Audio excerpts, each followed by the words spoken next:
તો જુઓ અત્યારે ખાસ કરીને બજારમાં આપણને થોડીક તેજી જોવા મળી રહી છે. 22,074ની આજુબાજુ 5% ઉછાળા સાથે નિફ્ટી કામકાજ કરી રહ્યો છે. નિફ્ટી બેંકમાં પણ એક સામાન્ય 17,18 પોઈન્ટનો ઉછાળા સાથે 46,600ની આજુબાજુ અત્યારે સેટલ થતા દેખાઈ રહ્યો છે. પરંતુ મિડ કેપ જોઈ લો, 200 પોઈન્ટનો ઘટાડો આજના દિવસમાં મિડ કેપમાં આવ્યો છે. સ્મોલ કેપ પણ થોડા ઘટાડા સાથે કામકાજ કરતો દેખાયો છે, એટલે આ બધા પર ખાસ નજર રાખતા રહેજો. બીજી તરફ એડવાન્સ ડિક્લાઇન રેશિયો ફરી એક વખત જોઈ લો, થોડો ફરી પાછો વધતો દેખાયો. 1276ની સામે 1,057 શેરની અંદર ઘટાડો, લગભગ 1.25 એટલે 1.25:1નો અત્યારે એડવાન્સ ડિક્લાઇન રેશિયો બની રહ્યો છે. એના પર ખાસ નજર રાખતા રહેજો. UPL, Tata consumer product, Adani port, Titan, આ બધા સ્ટોક્સમાં આજે આપણને ઘટાડા સાથેનો કારોબાર ખાસ કરીને જોવા મળી રહ્યો છે. તો બીજી તરફ આજે મેટલ સ્ટોક્સની અંદર જે રીતની તેજી છે એમાં જુઓ, ટાટા સ્ટીલ લગભગ 4.5%ના ગેઇન સાથે અત્યારે નિફ્ટીનો અને એફઆઈનો ટોપ ગેઇનર બની રહ્યો છે. MNM, JSW steel, Bajaj auto, Tata motors, આ બધામાં પણ એક સારી એવી તેજી સાથેનો કારોબાર આપણને જોવા મળી રહ્યો છે. ચર્ચામાં એલકેપી સિક્યોરિટીઝના કુનાલ શાહ આપણી સાથે જોડાઈ ગયા છે. કુનાલજી, સ્વાગત અને વેરી ગુડ આફ્ટરનૂન આપને.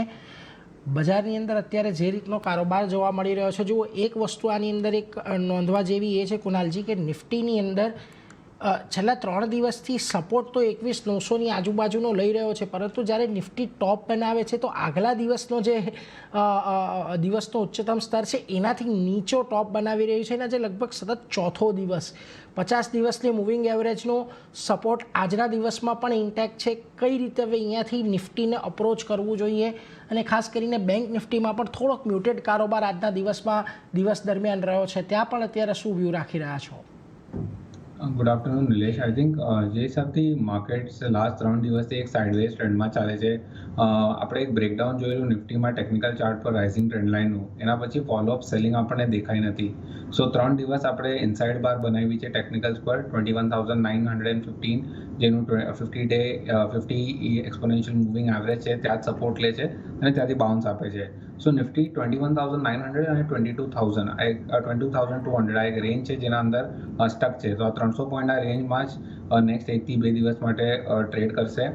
સિન્સ યુએસ ફેડની પોલિસી પણ છે, એના પછી ટ્રેન્ડિંગ મૂવ આવશે. આજની ટ્રેડિંગ સેશનની વાત કરું તો આઈ થિંક ડિપનો યુટિલાઇઝ કરે નિફ્ટીમાં બાય કરવા માટે 22,100 એક ઇમિડિયેટ રેઝિસ્ટન્સ છે. એના ઉપર અગર સસ્ટેન કરે છે તો આપણે 22,000 સુધી અપસાઇડમાં લેવલ જોઈ શકે છે. આજનું જે લોઅર એન્ડથી બાઇંગ આવી છે, બાઇંગ કાફી સ્ટ્રોંગ હતી, પણ ડિપ માટે યુટિલાઇઝ કરી બાય કરવા માટે 22,050-40 આ એક સપોર્ટ ઝોન છે. અગર 22,040 સ્પોટ લેવલ્સની વાત કરું છું, અગર ત્યાં આવે તો ત્યાં તમે બાય કરી શકો છો. જ્યાં સુધી બેંક નિફ્ટીની વાત છે, બેંક નિફ્ટીમાં પણ આપણે સારી એવી રિકવરી જોઈ છે લોઅર લેવલ્સથી.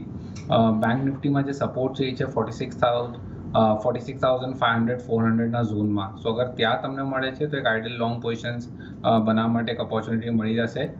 ત્યાંથી ઉપરમાં બેંક નિફ્ટીનું જે રેઝિસ્ટન્સ છે એ છે 47,000નું, જેનું 20 ડે મૂવિંગ એવરેજ પણ છે. સો બંનેમાં વ્યૂ પોઝિટિવ જ છે, પણ ઘટાડે મળે તો તમે બાય કરો ઇન્ટ્રાડે માટે.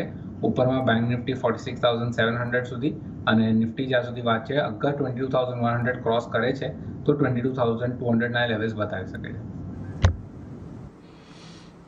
જો પોઝિટિવ બાયસ, પરંતુ ઘટાડે ખરીદદારીની સલાહ ખાસ બનતી દેખાઈ રહી છે. 22,100ની ઉપર નિફ્ટી ટકે છે તો અહીંયાથી વધારે રેલી આપણને ખાસ કરીને જોવા મળશે. સ્ટોક પરની ચર્ચાની શરૂઆત કરીએ કોફોર્જની સાથે. સૌથી પહેલાં તો આજેના ન્યૂઝ જોઈ લઈએ. કોફોર્જના બોર્ડ પાસેથી ફંડ એકત્ર કરવાની મંજૂરીના સમાચાર બાદ આજે શેરમાં એક મોટો ઘટાડો છે. તો બીજી તરફ બ્રોકરેજ રિપોર્ટ પણ જાહેર થયા છે. શું વિગત છે જાણીએ સહયોગી તૃપ્તિ કપૂરિયા પાસેથી. તૃપ્તિ, જણાવો શું સમાચાર ખાસ બની રહ્યા છે? Good afternoon Neeraj. આપણે જોઈ રહ્યા છે કે આજે સવારથી જ હેડલાઇન્સ બનતું જોવા મળ્યું છે કોફોર્સ આપણને, અને ખાસ કરીને કોફોર્સમાં બોર્ડ પાસેથી QIP દ્વારા 3200 કરોડ રૂપિયા ફંડ એકત્ર કરવા માટે મંજૂરી મળી છે. અને ત્યારબાદ આ કાઉન્ટર આપણને લગભગ 6.5% નીચે કારોબાર કરતો જોવા મળ્યો છે. પરંતુ કંપની જે છે તે ફંડનો ઉપયોગ દેવું ચૂકવવા માટે અને M&Aના ઉપયોગ માટે તેઓ લઈ શકશે તેવું કંપનીનું કહેવું છે. સાથે કંપનીએ એ પણ જણાવ્યું છે કે જૂન 2023માં કંપનીએ FY 28 સુધીમાં તેઓ $2 બિલિયન આવક હાંસલ કરવા માટે અંગેનો રોડમેપ તેમને તૈયાર કરી દીધો છે. સાથે કંપનીનું એ પણ કહેવું છે કે M&M આવકમાં લગભગ $150 મિલિયન નું યોગદાન જે છે તે આવક માટે તે અપેક્ષિત બની જોવા મળી શકે છે. એટલે ખૂબ જ પોઝિટિવિટી આપણને કંપનીના એક સ્પષ્ટતા આવી છે તેના પરથી આપણને જોવા મળી રહ્યા છે. પરંતુ એના તરફ એક બ્રોકરેજ રિપોર્ટ પર નજર કરી લઈએ તો ફિલિપ્સ કેપિટલે કોફોર્સ માટે તેમને બાય રેટિંગ આપ્યા છે અને લક્ષ્યાંક તેમને $7,240 પ્રતિ શેર કર્યા છે. ત્યાં બીજી તરફ મોર્ગન સ્ટેનલીએ પણ કોફોર્સ માટે પોતાનો વ્યૂ આપ્યો છે. તેમનું કહેવું છે કે ફંડ એકત્ર કરવાનું જે પ્રમાણ જે આવ્યું છે તેને કારણે કરીને જે નકારાત્મક એટલે કે જે નેગેટિવિટી જોવા મળી રહી છે કંપની માર્કેટમાં તે ખૂબ જ આશ્ચર્યજનક તેમને લાગી રહી છે. તે સાથે તેમનું એ પણ કહેવું છે કે કંપની જે છે તે સારા એક્ઝિક્યુશન્સ ટ્રેક રેકોર્ડ પણ ધરાવે છે. સાથે ફંડ એકત્રીકરણને લઈને જે ફંડામેન્ટલી જે નકારાત્મક એટલે કે જે નેગેટિવ રિપોર્ટ્સ આવી રહ્યા છે તેના તરફ ધ્યાન આપવું જોઈએ નહીં. અને કોફર્સ માટે મોર્ગન સ્ટેનલી પણ ખૂબ જ પોતાના તરફથી એક પોઝિટિવ વ્યૂ આપી રહ્યા છે. એટલે ઓવરઓલ જોવા જઈએ તો જે ન્યૂઝ આવ્યા છે ન્યૂઝ બેઝને લઈને ભલે માર્કેટ નેગેટિવ એટલે આજે કાઉન્ટર નેગેટિવ તરફ જઈ રહ્યું છે પરંતુ બ્રોકરેજ રિપોર્ટ જે છે ખૂબ જ આપણને પોઝિટિવ તરફ જોવા મળી રહ્યા છે. જી આભાર તૃપ્તિ અમારી સાથે જોડાઈને સમગ્ર વિગત આપવા પર. તો જુઓ જે રીતથી ફંડ રેઝનો ઉપયોગ મોટેભાગે દેવું ચૂકવવા માટે અહીંયાથી કંપની કરવા જઈ રહી છે એને કારણે અહીંયાથી બજાર આપણને થોડું નિરાશ રહેતું જોવા મળ્યું છે. કુનાલજી જુઓ કોફોર્સના કાઉન્ટર પર ખાસ તો નજર કરી લો 6800ની આજુબાજુના 6847ના એક હાઈ બનાવ્યા બાદ અહીંયા આપણને એક સતત ઘટાડો જોવા મળ્યો હતો. 2 દિવસ 100 દિવસની મૂવિંગ એવરેજ પર આ સ્ટોકે સપોર્ટ લીધો. આજના દિવસમાં જો એક સારા એવા વોલ્યુમ સાથે આપણને અહીંયાથી ઘટાડો જોવા મળી રહ્યો છે. લાગે છે કે આ ઘટાડો થોડો વધારે આપણને એક્સટેન્ડ થતો જોવા મળે અને 200 દિવસની મૂવિંગ એવરેજ છે ત્યાં સુધી પણ શક્યતા લાગી રહી છે ખરી કે આ સ્ટોક આવી શકે? યસ, અગર ટેકનિકલ ચાર્ટ તમે જોશો તો ડેફિનેટલી પહેલાંથી જ એક લોઅર હાઈ લોઅર લો ફોર્મેશન બનાવતું હતું અને ફાઇનલી જે બ્રેકડાઉન આવી ગયું છે 100 EM&M પણ તોડીને જે નેક્સ્ટ લેવલ મને દેખાય છે ડાઉનસાઇડ ઉપર એ છે 5400-300. આ એક નેક્સ્ટ સપોર્ટ ઝોન છે. તો ત્યાં સુધી તો ડેફિનેટલી એક ફોલ આવશે અને ત્યાંથી વાપસ આપણે એક પુલ બેક જોશું. સો અગર કોઈ પહેલાંથી જ શોર્ટ કરીને બેઠું છે તો કન્ટિન્યુ કરે એની શોર્ટ પોઝિશન હોલ્ડ કરતા 5400-300ના લેવલ્સ દેખાઈ શકે છે. નવું અગર શોર્ટ કરવું હોય તો થોડું પુલબેક માટે વેટ કરે 5800-850ની ઝોનના વચ્ચે મળે તો તમે નવું શોર્ટ વાપસ ક્રિએટ કરી શકો છો 5950ના સ્ટોપ લોસ સાથે અને ટાર્ગેટ રહેશે 5400.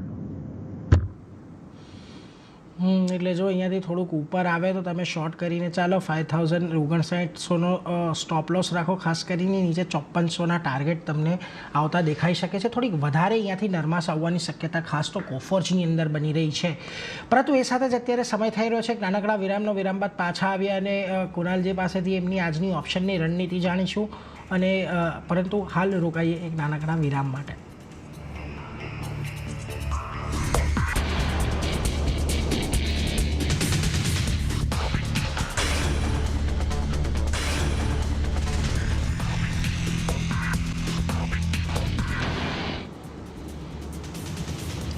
સ્વાગત આપનું નાનકડા વિરામ બાદ વાયદાથી ફાયદામાં હવે સમય થઈ રહ્યો છે આજની ઓપ્શન રણનીતિ જાણવાનો. તો આવો નજર કરી લઈએ ઓપ્શન એક્સચેન્જ પર.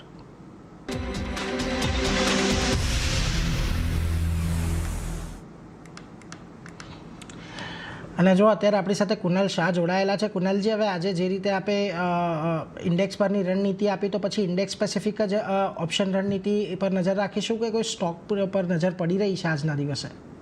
આઈ થિંક ઇન્ડેક્સ સ્પેસિફિક જ રાખશું. જે રીતે આપણે કીધું કે 22,200 સુધી એક પુલબેક આવી શકે એનું રેઝિસ્ટન્સ છે તો 22,000 બાય કરી શકો છો અને 22,200નો કોલ ઓપ્શન સેલ કરી શકો છો. બુલ કોલ સ્પ્રેડની સ્ટ્રેટેજી છે. સ્પ્રેડ છે 75 રૂપીસની આસપાસ ટ્રેડ કરે છે તો તમે કરંટ લેવલ્સ પર જ બાય કરી શકો છો. 35નો તમારે સ્ટોપ લોસ રાખવાનો છે. ફર્સ્ટ ટાર્ગેટ હશે 130નો અને સેકન્ડ ટાર્ગેટ હશે 150નો. એટલે જો બુલ કોલ સ્પ્રેડ સ્ટ્રેટર્જી અહીંયાથી આપણને ખાસ સલાહબંધી દેખાઈ રહી છે. એક તો 22,050 નિફ્ટીનો કોલ ખરીદવાની સલાહબંધી દેખાઈ રહી છે. સામે 22,200નો જે કોલ છે એને સેલ કરવા માટેની ખાસ સલાહ અહીંયાથી બનતી દેખાઈ રહી છે. આમાં જે સ્પ્રેડ છે એ 75ની આસપાસનો છે જેમાં તમારે 35ના સ્ટોપ લોસ 130-150નો એક ટાર્ગેટ અહીંયાથી ખાસ ધ્યાનમાં રાખવાનો છે. એટલે અહીંયા આ એક રણનીતિ અત્યારે બની રહી છે એના પરથી એક ખાસો ધ્યાન રાખવા જેવું છે કે જો 21,900નો સપોર્ટ લઈને અહીંયા ઉપર 2200ની ઉપર માર્કેટ જાય છે 2200ની નજીક પર જાય છે તો અહીંયાથી આપણને સારો એવો ફાયદો થતો દેખાઈ શકે છે. પરંતુ સ્ટોક પરની ચર્ચાને આપણે આગળ વધારીએ અને આજે જ્યાં ઘડી આપણને સૌથી વધારે પ્રાઇઝ એક્શન જોવા મળી રહ્યું છે કુનાલજી, જો ટાટા સ્ટીલનું કાઉન્ટર છે લગભગ 4-4.5% જેટલો આ સ્ટોક આજના દિવસમાં વધ્યો છે.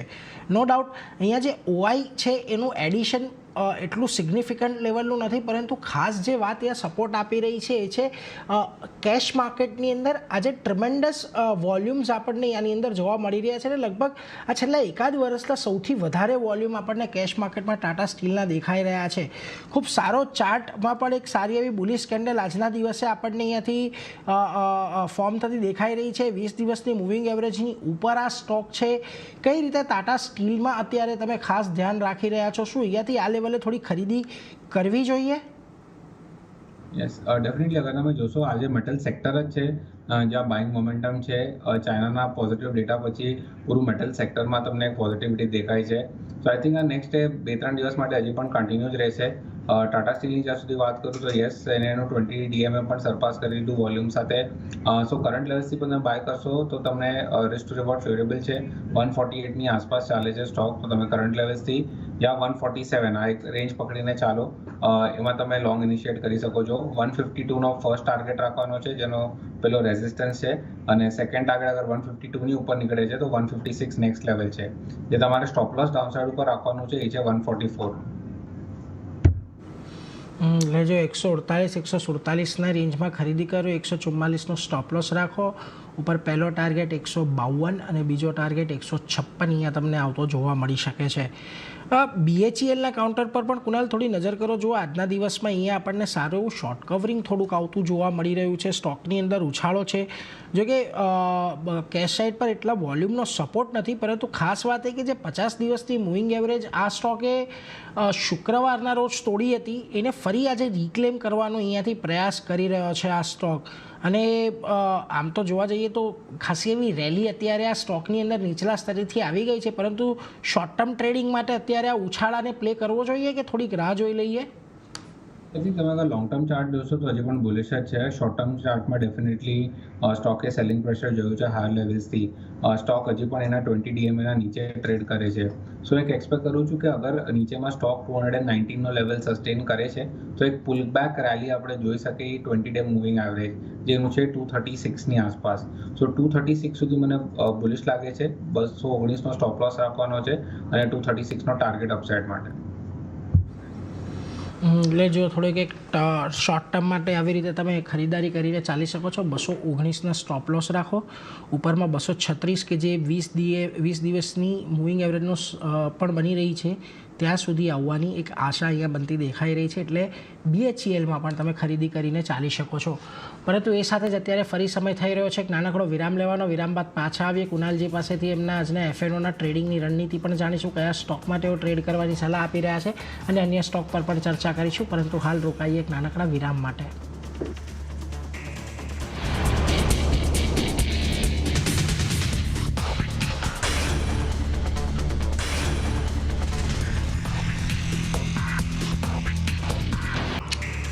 સ્વાગત છે આપનું નાનકડા વિરામ બાદ વાયદાથી ફાયદાની અંદર. અત્યારે આપણી સાથે LKP સિક્યોરિટીઝના કુનાલ શાહ જોડાયેલા છે. તો કુનાલજી, જણાવો કે આજે કયા એવા સ્ટોક્સ કે જ્યાં ઘડી આપ ટ્રેડિંગ માટેની સલાહ આપી રહ્યા છો? જે ફર્સ્ટ સ્ટોક હશે એ મારો પાવર સેક્ટરમાંથી હશે. સ્ટોકનું નામ છે ટાટા પાવર. સ્ટોકે આજનો ટ્રેડિંગ સેશનમાં એક ફ્રેશ બ્રેકઆઉટ આપ્યું છે વોલ્યુમ સાથે. વાપસ સ્ટોકે એક રાઇઝિંગ ટ્રેન્ડલાઇનનો પણ સપોર્ટ લીધો છે. સો 393-394ની આસપાસ સ્ટોક કરન્ટલી ટ્રેડ કરે છે, તો તમે કરંટ લેવલ્સ પર જ એને બાય કરી શકો છો. સ્ટોપ લોસ તમારે જે ડાઉનસાઇડ ઉપર રાખવાનું છે એ છે 387નો. ફર્સ્ટ ટાર્ગેટ હશે મારો એ છે 399 અને સેકન્ડ ટાર્ગેટ હશે 410નો. સો ટાટા પાવર મારો પહેલો કોલ હશે બાય સાઇડ ઉપર. જે સેકન્ડ સ્ટોક મને સારું લાગે છે એ હેવી વેટ્સમાંથી છે અને સ્ટોકનું નામ છે મારુતિ. મારુતિ આજના ટ્રેડિંગ સેશનમાં એક સારું વોલ્યુમ સાથે બ્રેકઆઉટ દેખાડ્યું છે લોઅર ટાઈમ ફ્રેમ ઉપર. પ્લસ સ્ટોક એના 20 ડે મૂવિંગ એવરેજ પણ સરપાસ કરીને આપ્યું છે. તો એક ફ્રેશ હાઈ બનાવવા માટે સ્ટોક રેડી છે. 11,560ની આસપાસ ચાલે છે, તો તમે કરંટ લેવલ્સ પર જ બાય કરી શકો છો. 11,400નો તમારે સ્ટોપ લોસ રાખવાનો છે ડાઉનસાઇડ ઉપર. ફર્સ્ટ ટાર્ગેટ હશે એ છે 11,750 અને સેકન્ડ ટાર્ગેટ છે 11,900. એટલે જુઓ, ખાસ કરીને બે અત્યારે સલાહ બનતી દેખાઈ રહી છે. પહેલો ટાટા પાવર, 387ના સ્ટોપ લોસ રાખો. કરંટ ભાવે જ ખરીદારી કરી શકો છો. 399નો પહેલો ટાર્ગેટ, 410નો બીજો ટાર્ગેટ. બીજી તરફ મારુતિનો સ્ટોક 11,400ની આજુબાજુનો સ્ટોપ લોસ રાખો. 11,600ની આજુબાજુ ચાલી રહ્યો છે, ત્યાં ખરીદી કરો. પહેલો ટાર્ગેટ 11,750નો અને બીજો ટાર્ગેટ 11,900નો. એટલે આ બંને સ્ટોક પર નજર રાખજો. ઇનફેક્ટ ટાટા પાવરમાં તો આજે આપણને સારી એવી એક રેલી પણ જોવા મળી ગઈ છે. એટલે અને અહીંયાથી એક સારા એવા હજી તેજી થાય એવા સંકેતો અત્યારે ખાસ બનતા દેખાઈ રહ્યા છે. પરંતુ અન્ય જે સ્ટોક ડિસ્કસ કરવો છે એમાં જો અપોલો ટાયરનો સ્ટોક બની રહ્યો છે. ખાસું એવા શોર્ટ બિલ્ટઅપ અહીંયા આપણને થતા દેખાઈ રહ્યા છે. અને આપણે જોયું છે કે ટાયર સ્ટોક્સની અંદર એક ધારી તેજી બાદ અહીંયા જે ઘટાડો જે રીતથી આવ્યો છે, આજે 100 દિવસની મૂવિંગ એવરેજ પણ આ સ્ટોકે તોડી છે. લાગે છે કે આજે ઘટાડો છે થોડોક વધારે આપણને અહીંયા કન્ટિન્યુ રહેતો જોવા મળી શકે, કુનાલ? યસ, જે હિસાબથી ફોલ આવ્યો છે સ્ટોકનો જે નેક્સ્ટ સપોર્ટ આવે છે 445-440ની ઝોન પર. સો કરંટ લેવલથી પણ 15 પોઈન્ટ હજી છે જે સ્ટોક ડાઉનસાઇડ દેખાડી શકે છે. અગર પહેલાથી જ કોઈ શોર્ટ કરીને રાખ્યું છે તો કન્ટિન્યુ કરે હોલ્ડ કરવા માટે. ફ્રેશ શોર્ટ માટે કરંટ લેવલ્સ નથી. કોઈ પુલબેક મળી ગયું જે મને નથી લાગતું આવશે. અગર આવ્યું તો તમે ફ્રેશ શોર્ટ પોઝિશન્સ કરી શકો છો. પણ અગર તમે શોર્ટ ઓલરેડી છો તો 445ના ટાર્ગેટ્સ માટે વેઇટ કરો. એટલે જો ઉછાળો આવે છે તો નવી શોર્ટ પોઝિશન બનાવો અને હોય તો હોલ્ડ કરી રાખો. નીચે 445-440 સુધી આ સ્ટોક આપણને અપોલો ટાયર્સ જતો જોવા મળશે. એટલે એ વાતનું ખાસ ધ્યાન રાખજો. પરંતુ બીજો એક સ્ટોક આજે ખાસ નજરે પડી રહ્યો છે કે જ્યાં આગળ થોડાક શોર્ટ બિલ્ટઅપ થયા છે, એ છે એસીસીનો સ્ટોક. જો આ સ્ટોકની અંદર આપણે બુધવારના રોજ સુધી એક સારો એવો ઘટાડો જોયો, ત્યારબાદ 2 દિવસ અહીંયા થોડુંક એક મોમેન્ટમ બિલ્ડ કરવાની ટ્રાય થઈ, રિવર્સલના સંકેત આપ્યા, પરંતુ 50 દિવસની મૂવિંગ એવરેજને આ સ્ટોક ક્રોસ નથી કરી શક્યો, કુનાલજી. અને આજના દિવસમાં અહીંયા ફરી એક વખત ઘટાડો આવ્યો છે અને સારા એવા વોલ્યુમ્સ પણ અહીંયા વધતા દેખાયા છે. કઈ રીતે અત્યારે એસીસી પર ખાસ ધ્યાન રાખવું જોઈએ? તમે ચાર્ટ જોશો તો એક સાઇડવેઝ ટ્રેન્ડમાં છે. 2350 એને એક સપોર્ટ રહ્યું છે અને 2550 એને એક રેઝિસ્ટન્સ રહ્યું છે. તો આજે 200 પોઈન્ટની રેન્જ છે, એમાં જ આ સ્ટોક ફસાયેલો છે. ટ્રેડિંગ બેટ માટે તમને બંને ઓપોર્ચ્યુનિટી મળશે, બાય સાઇડ માટે પણ સેલ સાઇડ માટે પણ. કરંટ લેવલ્સથી થોડો વ્યૂ મારો બુલિશ રહેશે. 2445ની આસપાસ ચાલે છે, જેનો શોર્ટ ટર્મ સપોર્ટ સ્ટોકનો બની ગયો છે, એ છે 2400નો. સો 2400ના સ્ટોપ લોસથી તમે બાય કરી શકો છો. 2510 અને 2550ના લેવલ સુધી તમે અપસાઇડમાં પ્લે કરી શકો છો. એટલે જો અહીંયા ખાસ એક ધ્યાન રાખજો, એસીસીની અંદર અત્યારે આપણને આ સલાહ બનતી દેખાઈ રહી છે. પરંતુ બીજી તરફ એક ટોરેન્ટ ફાર્માનો સ્ટોક પણ નજરે પડી રહ્યો છે. જુઓ, કન્સિસ્ટન્ટલી આ સ્ટોકે 2700ના લેવલ કુદાવવાનો ટ્રાય કર્યો, પરંતુ ત્યાં સફળતા નથી મળી. શુક્રવારના રોજ અહીંયા 2700ના લેવલ પાર કરીને ફરી એક વખત નીચે આવ્યો અને આજે ઘટાડો થોડો એક્સટેન્ડ થઈ રહ્યો છે. વોલ્યુમ સપોર્ટ પણ સારો છે. 50 દિવસની મૂવિંગ એવરેજની નીચે આજે આ સ્ટોક છે. લાગે છે કે હવે આની અંદર થોડીક રિકવરી આવતા સમય લાગી શકે ટોરેન્ટ ફાર્માની અંદર? અગર તમે જોશો ટોરન્ટ ફાર્મા તો કાફી લિક્વિડ કાઉન્ટર છે. તો જનરલી તમે એફએનઓમાં પણ ટ્રેડ કરો, પછી ઓપ્શન્સ હોય કે ફ્યુચર્સ હોય, એટલા વોલ્યુમ્સ નથી હોતા. થોડો રિસ્કી બેટ છે, કારણ કે જ્યાં વોલ્યુમ્સ નથી હોતા ત્યાં તમને નેક્સ્ટ દિવસે થોડુંક એક ગેપ અપ ગેપ ડાઉન જેવું પણ સિનેરિયો બહુ જલ્દી બની જાય છે. સો જનરલી અમે લોકો પણ અમારા ક્લાયન્ટ્સને અવોઇડ કરે ટોરન્ટ ફાર્મામાં ટ્રેડ કરવા માટે. સો હમણાં પણ મારો વ્યૂ એ જ હશે કે અવોઇડ કરો ટોરન્ટ ફાર્મા માટે. ફાર્મામાં બીજા ઘણા સારા કાઉન્ટર્સ છે જ્યાં તમે પોઝિશન્સ કરી શકો છો. એટલે જુઓ, ફાર્મામાં અન્ય સ્ટોક પર નજર રાખો. ટોરેન્ટ ફાર્માને થોડો અવોઇડ કરવાની અત્યારે સલાહ બનતી દેખાઈ રહી છે. પરંતુ એ સાથે જ કુનાલજી, અત્યારે આપની રજા લેવાનો સમય થયો છે. આપના તરફથી આપણે જે સ્ટોક ડિસ્કસ કર્યા એ અંગેના કોઈ ડિસ્ક્લોઝર? આપણે જેટલા પણ સ્ટોક ડિસ્કસ કર્યા છે મારા ક્લાયન્ટ્સને ડેફિનેટલી છે. જી કુનાલજી, આભાર અમારી સાથે જોડાયા અને વાયદા બજારના તમામ સંકેતો પર ચર્ચા કરી એ બદલ.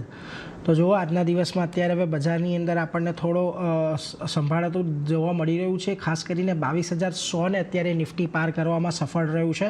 બેંક નિફ્ટીમાં પણ થોડી અત્યારે મજબૂતી આપણને આવતી દેખાઈ રહી છે, એટલે એ વાતનું ધ્યાન રાખજો. પરંતુ આગળ આરતી મહેતા તમારી સાથે જોડાશે ક્લોઝિંગ બેલમાં અને છેલ્લા 1 કલાકની બજારની રણનીતિ પર ચર્ચા કરશે. તો હાલ મને આપજો રજા. જોતા રહો CNBC બજાર. નમસ્કાર.